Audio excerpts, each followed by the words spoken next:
Hey, I'm Carrie. Welcome for the first time. Welcome back. All around. Welcome. Oh, I haven't been doing my computer thing. Oh, I used to close it and open it like a little... We'll just move on for today.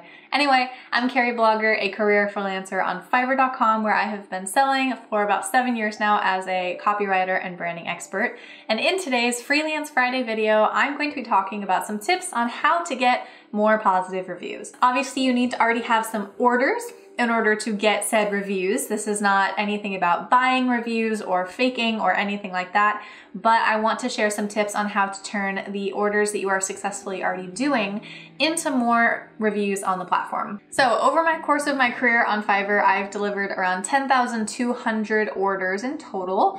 If you look at my profile, then you'll see that I have about 6,800 reviews. So obviously, if you do the math on that, I have a rating, ratio of about 66% of all of my orders have left a review.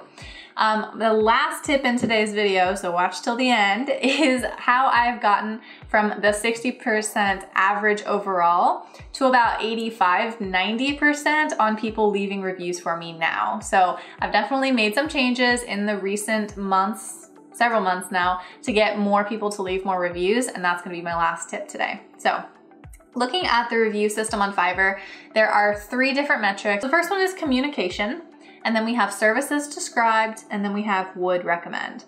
So communication is always, or almost always, my best ranking metric.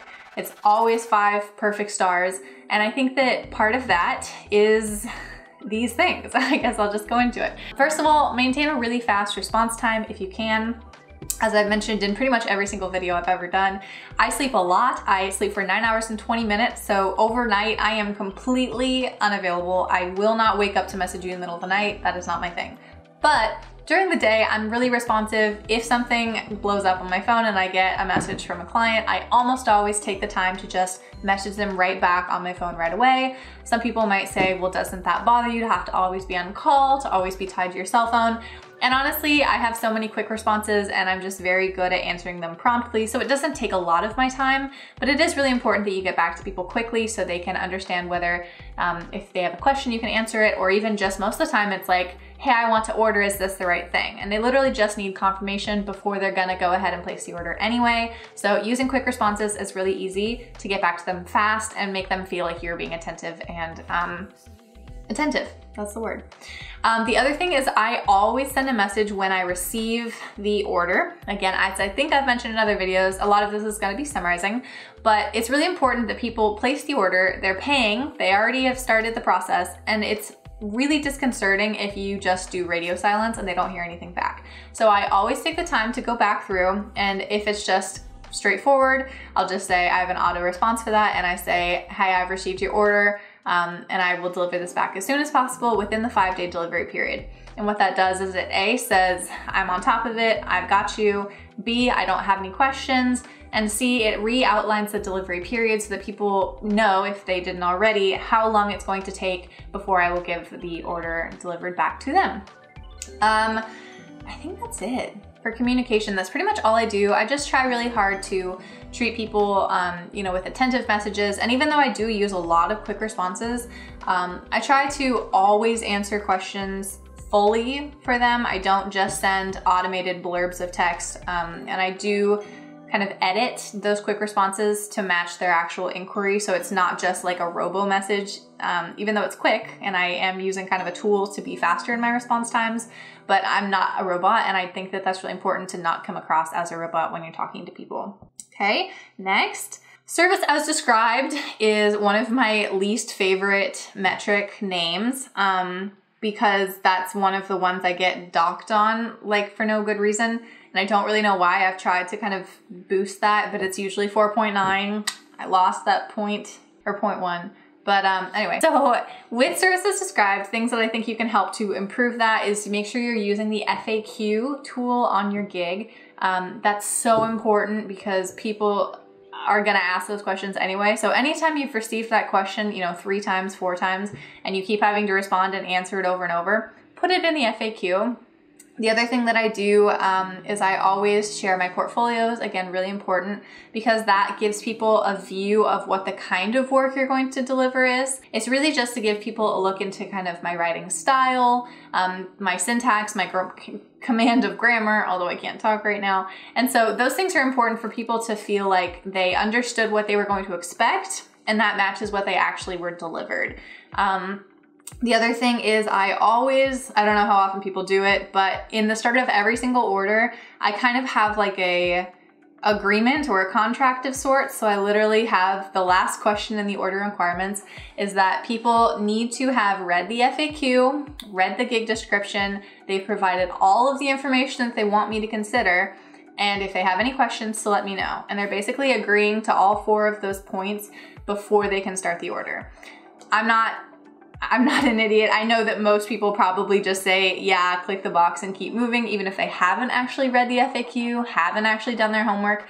But overall, I do think that, or I hope that it makes people a little more aware of those resources for them, and that gives them kind of a reminder again to be diligent in their buying responsibilities, that they know what they're purchasing, they understand what's offered, they understand what I put forward for them to be in the clear, and that that will match what I will deliver in the end. So I think that the FAQ is a really helpful tool. If you're not using it already, make sure to do that. And like I do myself, you might consider kind of creating that contract style language, which again, I hope convinces people to actually do their homework and know what they're spending money on before they actually do. Now, those are kind of the general ideas for how to get those 3 metrics up to more positive reviews. But then the big question is, how do you get people to leave a review? Let's say a lot of my clients actually, I deliver the order, they send me a message and say, that was amazing. I'm so glad you wrote that for me. Thanks so much. You're amazing. You're blah, blah, blah. Just like shower me with compliments. Okay, I'll take it. But they aren't leaving a review. And so my tip is to ask for it. Literally just ask for it. Now you have to be in the terms of the site. You have to be compliant. You cannot, I repeat, cannot ask for a positive review. You cannot ask for a good review, a great review. 5 stars, can't do it. It'll get your account flagged, you'll get in trouble. I've even seen some people who like say, give me good best review if you are like, they try to go around it with other language that won't get flagged by the bots, but that's not a good idea. Just ask for a review. Here's what I ask for. This is my literal message that I send out to everyone. I say, hi, just wanted to check in after delivery. I would really appreciate it if you could leave a review on the order whenever you get a chance. There is only a 10-day window to leave reviews now, so it's time sensitive. Reviews are the lifeblood of my business, and I truly value every single one. It was a pleasure working with you, Carrie, with a smiley face. Like always. I always sign every message with a smiley face. Even if I'm not smiling on the inside, always give it a smile. So, things that are really important in that message, you can literally steal that from me. I don't really care. You can write that down, transcribe it, and send it to your own clients. But I would recommend writing something for yourself that sounds like it's you're talking to people. Otherwise, you will sound like a robot and it will sound ingenuine. But this is what I feel very comfortable saying to my clients. So the things that I wanted to hit is, hey, just wanted to check in. That entrance to the message makes it sound like I really care. If they do have a problem, I literally do want to check in, and I want to make sure that they are happy and that I understand how they're feeling after the order. Then I say, I would really appreciate it if you could leave a review. Of course I appreciate it. Of course I want them to do that. But just saying that it actually means something to me could make someone more inclined to actually take the time to leave a review. If you thought, well, it's just a platform, it's just a, a tech blah, blah, blah, like it's just a tool, no one actually cares that much. I think it does mean more when I say I, as another human being, would appreciate you to take the time to do it. It's a little bit of a personal request. I'm also explaining that there's a 10-day window to leave reviews. I started doing that because that didn't used to be the case. You used to be able to leave a review for like ever, and then it turned into like 6 months after the order, and then it was like a month. And now they've way trimmed it down, and so now it's 10 days after that. And I think it's even the closing or completing of the order, not the delivery, but I don't know that for sure. But I know it's 10 days. And so it is time sensitive. Some people will say, hey, great order, loved your writing, I'll get to that pretty soon, and then they don't ever get around to it, and by the time they do remember or whatever, it's too late. So by giving it a little bit of time sensitivity, it helps people to do that right now. And then of course I say reviews are the lifeblood of my business and I truly value every single one.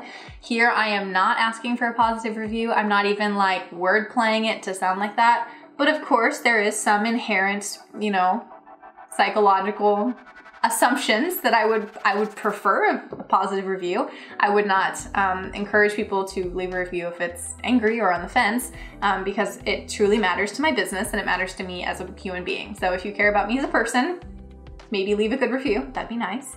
And then of course I say it was a pleasure working with you, because almost always it was. And I want people to know that I really do value the experience we had together, collaboratively, professionally, and that I am happy at the end of this. Another note is that I always tweak this if I've worked with the company or person before. I always say, hey, just like last time, I wanted to check in after delivery. It was a pleasure working with you again. And just those teeny little tweaks make them, I think, feel like you really care about them and you understand them, you remember them.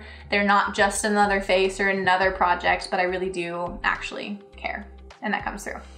All right, so I mentioned at the beginning of the video that overall, over the course of my entire career, I have about a 66% leaving a review ratio.